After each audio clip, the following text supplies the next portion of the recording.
Os poemas homéricos, módulo 1.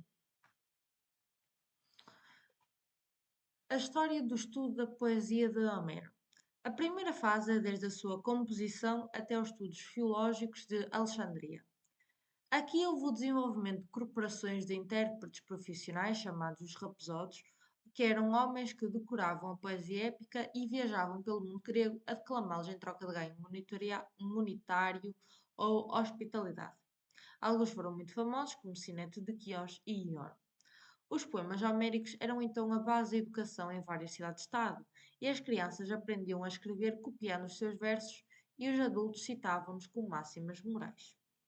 Em 520 a.C., o tirano ateniense Pistátero, ou o seu filho Hiparco, mais conhecido pelo patrocínio dos poetas, institui a declamação total dos dois poemas homéricos durante o maior festival da cidade, os Pan-Atenaicos, celebrados de 4 em 4 anos. Então contrataram os rapsódios que dividiram os poemas em 24 cantos separados, um total de 3 cantos por dia de celebração. No século V, temos os primeiros estudos da língua, identidade, pátria e vida de Homero. A segunda fase são os estudos realizados pelos estudiosos da biblioteca em Alexandria, no século III a.C., até os estudos dos gramáticos bizantinos, no século XII d.C. Na Biblioteca de Alexandria, estes estudiosos, pela primeira vez, puderam colecionar e comparar manuscritos e criar uma metodologia rigorosa para tentar reconstruir o que seriam os versos declamados pelo poeta que o compôs. Nasce então a filologia, a ciência, em que há umas primeiras tentativas de crítica textual. A terceira fase, há uma redescoberta na Europa Ocidental da literatura grega, durante o Renascimento. A primeira tradição moderna da Ilíada e da Odisseia é publicada em latim por Leôncio Pilatos em 1360. As primeiras edições impressas do texto grego, a Editio Princeps de Demétrio Calcóndilas e a Aldina, é publicada em 1488 e a Aldina em 504. Grandes estudiosos poéticos e filológicos de Bentley, Bakewell e Bugnac surgem no século XVIII. A descoberta e publicação do Veneto já, um manuscrito completo da Ilíada datado do século XX, é o mais antigo que temos. A quarta fase temos a filologia sistemática e crítica textual moderna e as grandes correntes teóricas. Temos a analística, os unitários e depois os oralistas. A corrente analítica tem por suas raízes no Prolegomeno ad Homerum de Wolff, em 1795, que serviria como uma introdução à obra homérica. Nela, o Wolff argumenta que há inconsistências na narrativa e na linguagem de Homero que demonstravam que os poemas não seriam produtos de um só poeta, mas sim de um texto composto que teria passado por diversas mãos ao longo de gerações. Então havia duas possibilidades. A primeira é que haveria uma Ilíada e uma Odisseia original que teria sofrido acréscimos e delações por diversos poetas diferentes. A segunda é que a Ilíada seria, na verdade, uma obra completa por vários cantos e poemas únicos e independentes. Havia pequenos poemas correntes que teriam sido usados e modificados por um poeta gênio, Homero, para a confecção da épica monumental. Esta é uma terceira hipótese. Depois, outros poetas é que fizeram então as modificações. Já os unitários defendiam a unidade da autoria única dos poemas homéricos e contra-argumentavam as inconsistências demonstradas pelos jornalistas. Por exemplo, em 1924, temos os estudos de Milman Parry, baseados na pesquisa de Aylord, que vê traços de uma poesia oral. Ou seja, os dois livros são um produto final cristalizado pela escrita, de uma longa tradição de poetas que compunham os seus poemas de uma forma totalmente oral. As fórmulas seriam os blocos simples dessas composições, improvisadas e unidas completamente pela improvisação. A linguagem épica e a situação do grego na época arcaica. Na literatura grega, temos que entender que há uma quantidade de dialetos enorme. Cada género acabou dividido devido a razões históricas para ter um dialeto único associado. Então, cada autor, independentemente do seu dialeto nativo, quando queria compor em um género, utilizava o dialeto associado a ele. Os poemas homéricos eram associados a uma língua literária artificial, uma Kustanprash, ou seja, uma língua que diverge daquela falada, utilizada somente na confecção de alguma obra literária. Seguiram este dialeto até o nono, no século V d.C., e os autores bizantinos na Idade Média. Esta variedade dá seu nome de grego épico-homérico. Os principais grupos dialectais são o jónico, uma língua épica, a língua épica está mais associada a ele, o ático, o eólico e dórico, que na verdade não há variedade falada na jónica, na jónia e na época em que os poemas foram compostos, e sim uma forma arcaica do mesmo.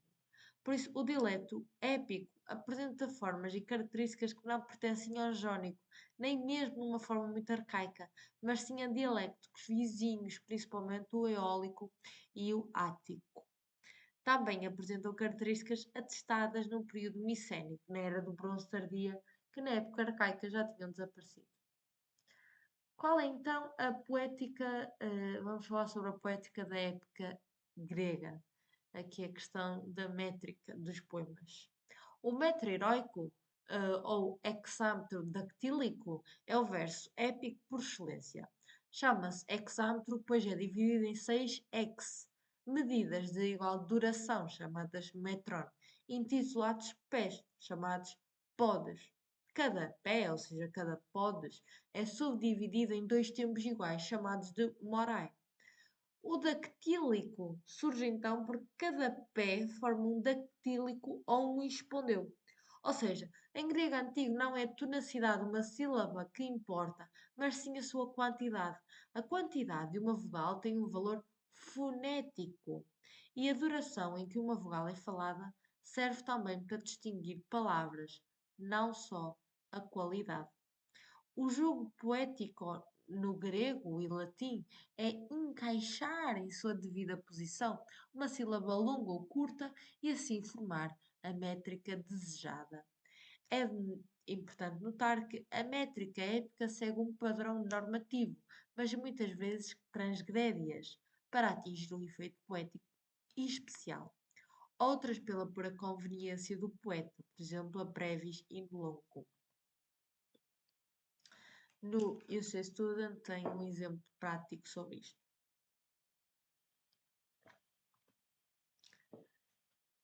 É de importante notar algumas questões sobre o texto. A invenção da imprensa só ocorreu no século XV d.C. e os poemas homéricos foram compostos mais ou menos no século VIII ou VII a.C. Então, eles eram copiados à mão em materiais muito perecíveis, primeiro o papiro e depois o pergaminho.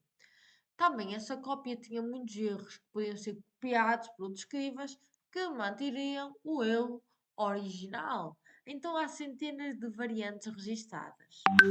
Surge um processo de estudo chamado crítica textual, que significa discernir e inferir a relação entre os diversos manuscritos e decidir entre todas as variantes qual seria a melhor candidata a ser original.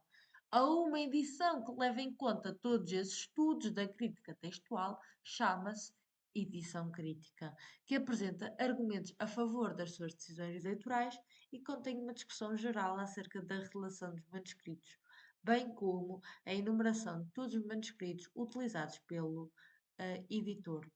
Uma página típica contém o texto reconstituído e abaixo dele o aparato crítico, onde são por vezes marcadas as citações de passagem em questão em outros autores antigos e as principais variantes textuais, bem como onde elas se encontram. Sobre a questão da dependência da Odisseia na Ilíada. A Odisseia, de acordo com uma análise linguística e literária, deve ser entendida como um poema posterior à Ilíada, à qual deve muito de inspiração. Há diferenças, contudo, muitas proximidades em género e linguagem. Ambos, por exemplo, pertencem a uma época arcaica da literatura grega. Para dar espaço à transmissão e popularização da Ilíada, a Odisseia completa, o produto também de anos de composição, deve datar algumas décadas após a Ilíada. Então, qual é a datação da Ilíada? Atualmente, e já desde o século XIX, a maior parte dos estudiosos colocam-la no século XVIII. Ou seja, é situada entre o fim da Era das Trevas gregas e bem no início da época arcaica. Entretanto, existe uma forte corrente que tem o epicentro em Oxford, em especial com Martin West, que diz-nos que este intervalo deve ser adiantado um século, ou seja, mais ou menos na primeira metade do século VII, que significaria entre o século 699 e 650 a.C. Mais precisamente, de acordo com West, entre 680 e 640 a.C.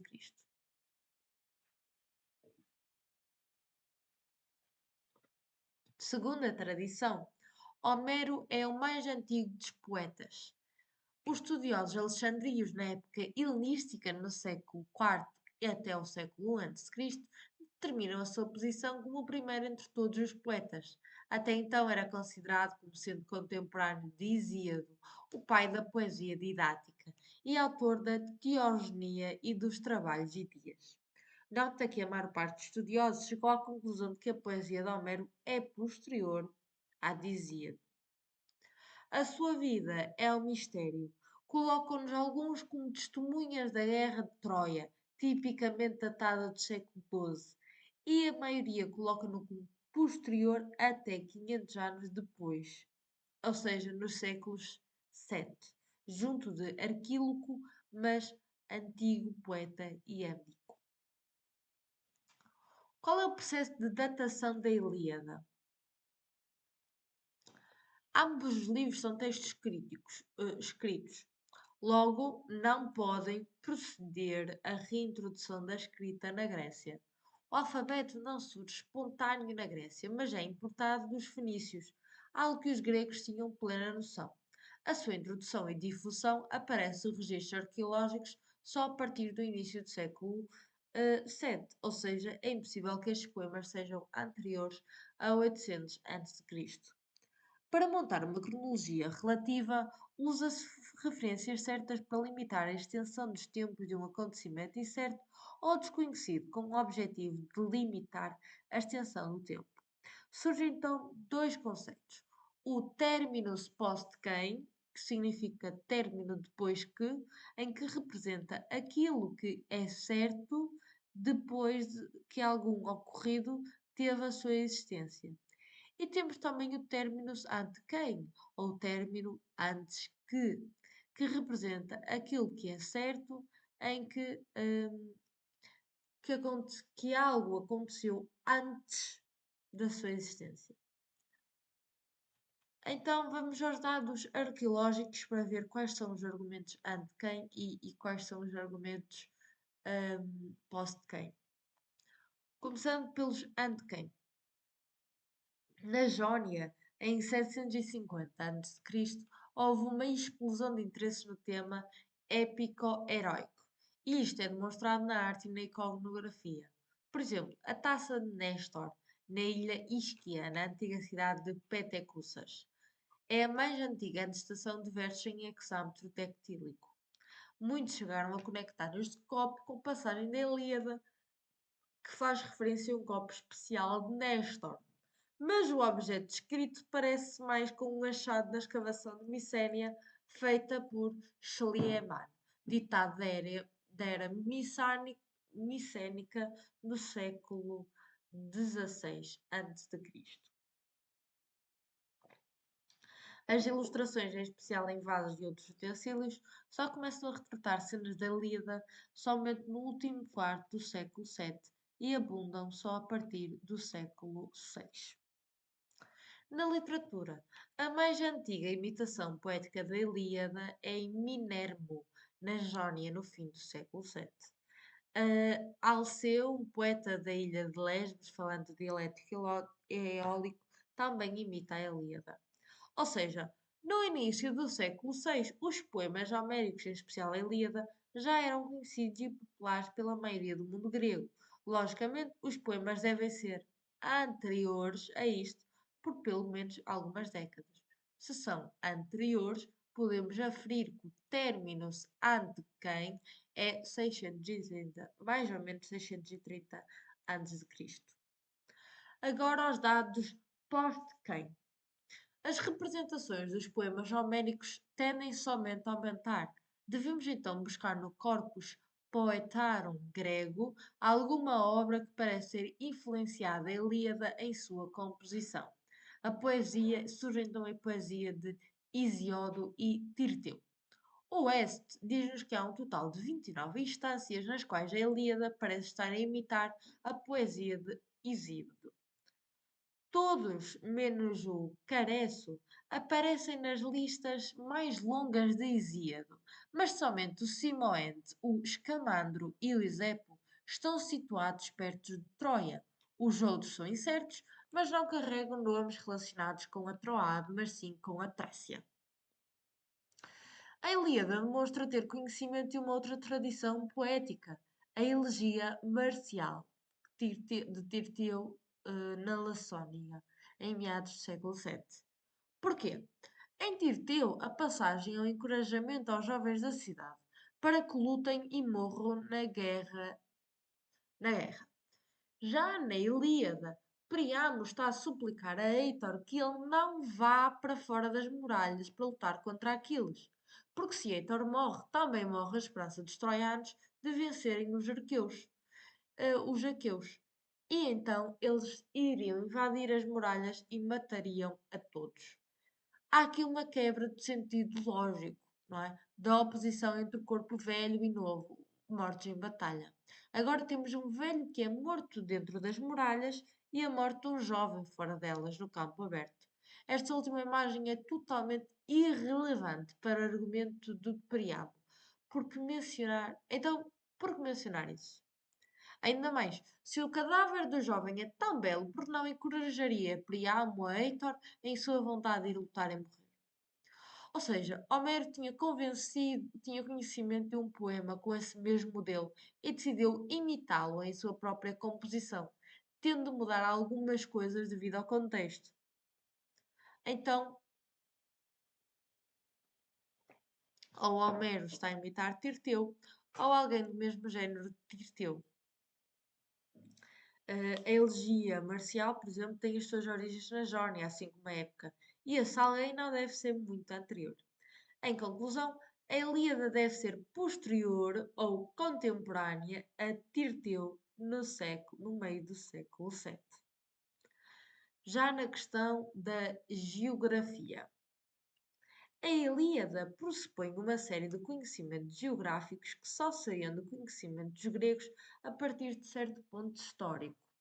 Por exemplo, no Egito temos uma referência a Tebas, dos 1000 portões do livro 9 e das suas riquezas, talvez a 25ª dinastia.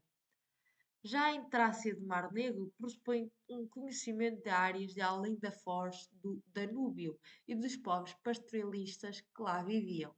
Contudo, o contacto com essas áreas do mundo só são realizados pelos gregos a partir do século VII. Há também referências no livro 9 ao santuário de Apolo em Delfos, como um respeitador sítio oracular, mas esta reputação só é adquirida no século VII. Há referências aos jogos em Olímpia no livro 9, no livro 11, como grandes jogos pan-helénicos, mas este estatuto e fama só se consolidaram também no século VII. Em conclusão, foi composta depois do início do século VII e muito provavelmente poucas décadas depois. Podemos então assim aferir que o terminus post-quem é de 700 a 680 anos antes de Cristo e o terminus ante-quem é de 630 a 600 antes de Cristo. Portanto, a Ilíada foi composta em meados do século VII e a Odisseia, sendo dependente dela, mas já referida na iconografia antes do início do VI século, foi tão pouco tempo depois, mas ainda nesse século. Vamos agora à ideia do mito de Homero. O mito de Homero.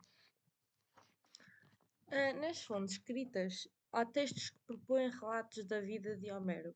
O mais famoso e mais antigo é o Carmarthen Homeri et Hesíodo, ou seja, a contenda de Homero e Hesíodo, datado no século II d.C., mas é baseada numa do século V a.C., escrita pelos sofistas Alcidamas. Outro livro, outra fonte, é o Acerca do Nascimento, Tempo e Vida de Homero. É um texto atribuído a Heródoto, mas é certamente entre o século I e II d.C. Outra obra é De Vita et Poesie Homeri, atribuída a Plutarco no século I d.C., mas também exporia um texto muito provavelmente do século II d.C. Estas obras, apesar de serem chamadas de Vitae Homeri, são mais listas do que narrativas sobre a vida de Homero.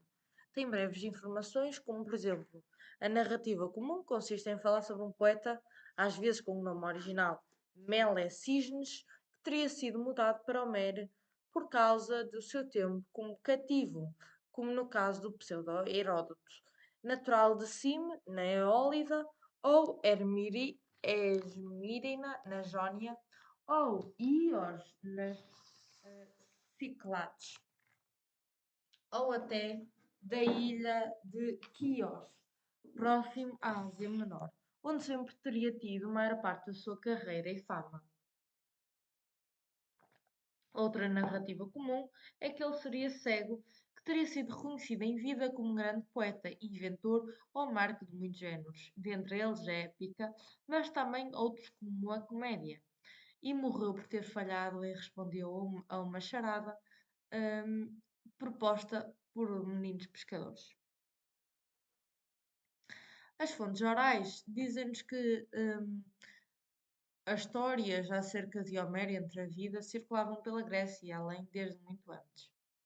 Dizem-nos que os poemas são anónimos, mas são muito diferentes, que a autoria única entre os dois é altamente duvidável, mas a tradição é unânime em atribuí-los a Homero e mais ninguém. A origem dessa tradição, a mais antiga referência a Homero,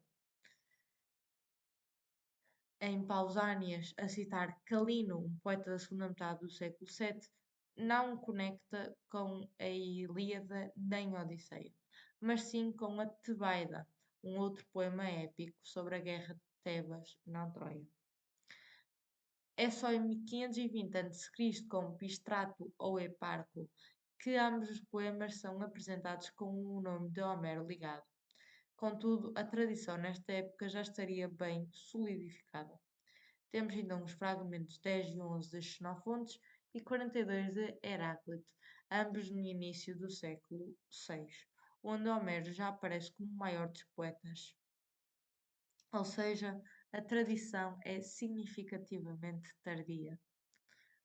A origem do nome. Homeros é um nome muito estranho em grego, pois ninguém além do poeta é conhecido por esse nome até a época helenística. Na época romana passa a ser comum, particularmente entre escravos libertos, o termo, eh, o termo Homeros, geralmente utilizado nesta forma como neutro plural, que significa reféns. Várias vitae falam do período da vida em Homero em que ele teria sido capturado e feito refém em algum lugar, mas estas histórias são mais tentativas de explicar esta conexão. Uma outra conexão foi proposta por um historiador, Éforo de Cimos, do século IV, em que diz-nos que este nome, no dialeto de Cimo, significa cego. Então isto seria um cognome ou alcunha ligado com as lendas sobre a sua cegueira. Novamente, uma tentativa de explicar o facto, não a sua origem. Píndaro atesta que existia uma guilda de rapsódios que se intitulava os Homeridae. O sufixo é ligado a nomes próprios para forma, que formam um patronímico, filhos de Peleu e filhos de Tedeu. Mas apesar de ser essa a etimologia, a formação dos patronímicos não é a única significação desses sufixos. São grupos unidos por um objetivo ou ação em comum e não sangue, um deles até por ofício, nomeadamente a partir de aparente patronímico. Havia então esse grupo já muito famoso, o suficiente para que Píndaro, já muito conhecido, que era contratado por aristocratas de toda a Helada, comemorarem as suas vitórias nos jogos e o mencionou. Este grupo não afirmava que eram descendentes sanguíneos de Homero. Isto aqui devia de ser, obviamente, algo falso para toda a gente na época, mas sim descendentes artísticos. Muito provavelmente, então, havia um ancestral com o nome da guilda que foi inventado para tentar explicá-lo. Ou seja, primeiro tinham esses poetas o nome, depois eles próprios inventaram um ancestral mítico que teria carregado esse nome. Contudo, o que é que significa este nome e como é que ele estaria conectado com uma guilda de rapsodos? O significado seria algo como aquele que encaixa a música. Ah, na etimologia de Homero, estaria relacionado com o verbo homerio, que significa encontrar-se, e conectado com um lugar específico, o bosque Homarion, que significa onde se congrega, perto de Elik, na Acaia. Era o lugar onde muitas tribos, cidades gregas se encontravam para celebrar festivais, jogos e, é claro, ouvir poemas a ser cantados. A partir do século, a Liga Acaia, uma confederação das póleis da região, tinha como sede este local. Então, para cantar e competir como cantos nestes festivais, os rapsódios profissionais estariam presentes. Esse toponímio também é datado pelo título Zeus Homérios, do seu patrono, e este nome Homários pressupõe uma palavra para a Assembleia. Os primeiros aedes rapsódios poderiam então assim ter sido chamados de algo como Homarioi, que significa aquele que participam das congregações.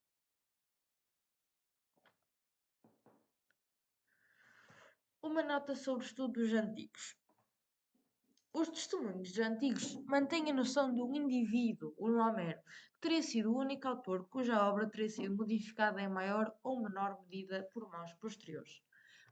Mas Aristarco, na época helenística, atesta a existência de um grupo de estudiosos, oponentes seus, que negavam a autoria única de dois poemas. No registro histórico, esta opinião é extremamente minoritária e fortemente combatida. Alguns gramáticos acreditavam ser a Ilíada e a Odisseia produtos de poetas diferentes. Contudo, não é claro se eles acreditavam que Homero era o autor da primeira e não do segundo, ou de nenhum dos dois. Por exemplo, de acordo com Próculo, muito provavelmente do século II d.C. ou V, dois estudiosos, Senão e Hilânico, negavam que a Odisseia teria sido composta por Homero, provavelmente da escola de Chorizotes. Os argumentos seria normalmente de natureza linguística e diz que o advérbio antes e à frente tem na Ilíada um valor local e na Odisseia um valor temporal. Então, a Odisseia usa palavras de um registro menos nobre, enquanto a Ilíada não. Todos estes pontos são refutados então depois por Aristarco, ao apontar utilizações similares na Ilíada. Mas é difícil de saber se estes eram mesmo os pontos desses autores ou só o que Aristarco entendia e queria transmitir ao seu leitor. Quantos poemas homéricos existem? Ora, existe um poema que narra uma guerra em Tebas chamado Tebaida, atribuído a Homero. Existem referências na Ilíada sobre esta guerra, mas o tema neste poema é claramente a guerra em Troia e na Odisseia o regresso de Odisseu de lá. A versão mais conhecida deste primeiro sítio é aquela de Esquilo, os sete contra Tebas, de 467 a.C. Nota que esta versão, entretanto, não é um épico ou uma epopeia, mas sim uma tragédia, um outro género poético. Já Pausânia está a referenciar um outro, em hexámetros, cujo conteúdo sobrevive somente em fragmentos e referências. são-lhes atribuídos praticamente todos os outros épicos arcaicos. E outros géneros, por exemplo, é atribuído a Homero o nome do pai da comédia. Aristóteles atribuiu-lhe a ele um poema chamado Margites. Homero, então, ao mesmo tempo que era o maior autor de obras elevadas e foi o único a fazer imitações não só belas, mas também dramáticas, foi também o primeiro a conceder a estrutura das comédias, não fazendo sátira, mas sim dramatizando o ridículo. Margites seria então provavelmente do século VI, sobreviveu somente 9 fragmentos e conta acontecimentos na vida de Margites, cuja disposição já é indicada pelo seu nome, que se chama impetuoso, e é marcado por uma extrema burrice e inocência. Essa sua tolice leva a várias situações que os gregos consideravam engraçados. Por exemplo, o Margites, na sua noite de núpcias, teve um incidente com um vaso.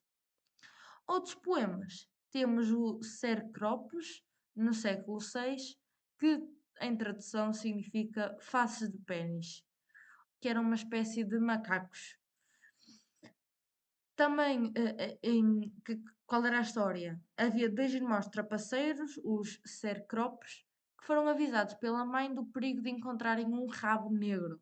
Eles pensavam que era uma espécie de águia e tentavam infernizar Heráclides. O Heráclides capturou-os e pendurou-os pelos tornozelos em uma vara para carregá-los em seus ombros. Perceberam então que o tal rabo negro era na verdade o cu peludo de Heráclides. Também temos o livro da Batalha dos Sapos e dos Ratos, em que há um combate épico entre duas cidades divididas por um lago, uma de sapos e outra de ratos. Provavelmente do século I depois de Cristo, mas baseado em historietas anteriores e até muito arcaicas. Outro conto, o Ipikitchilis, provavelmente ligado ao verbo dar risinhos, é um poema amoroso, talvez direcionado a um rapaz ou rapazes. Hum, e também é atribuído a Homero outros poemas sobre batalhas de animais. O que é que são os hinos homéricos?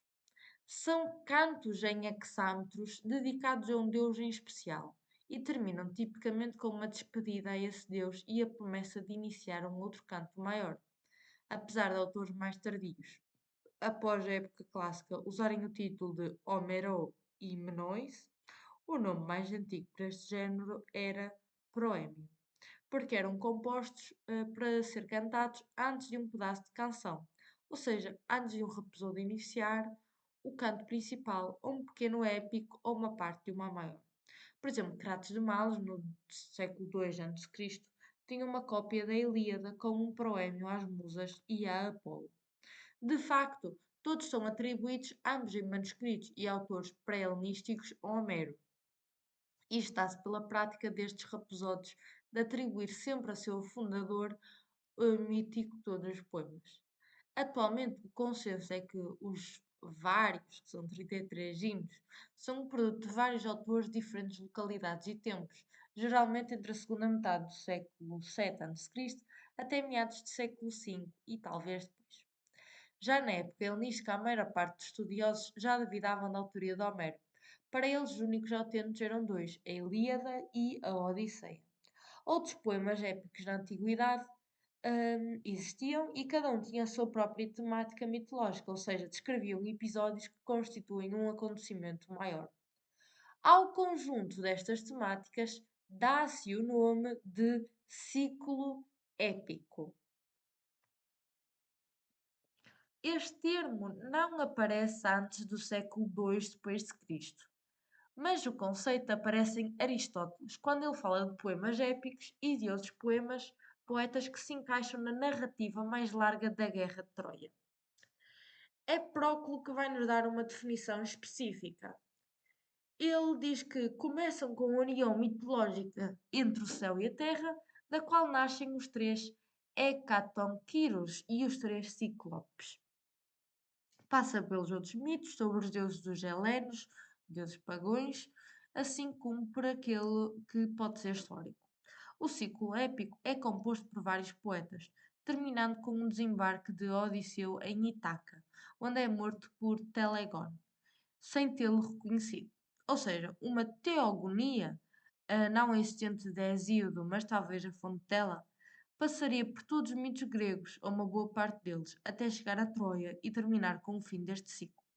A morte de Odisseu, então, pelas mãos do seu filho Teleogono. Chama-se cíclicos porque são lidos ou ouvidos em sequência e têm uma narrativa contínua, uniforme e completa.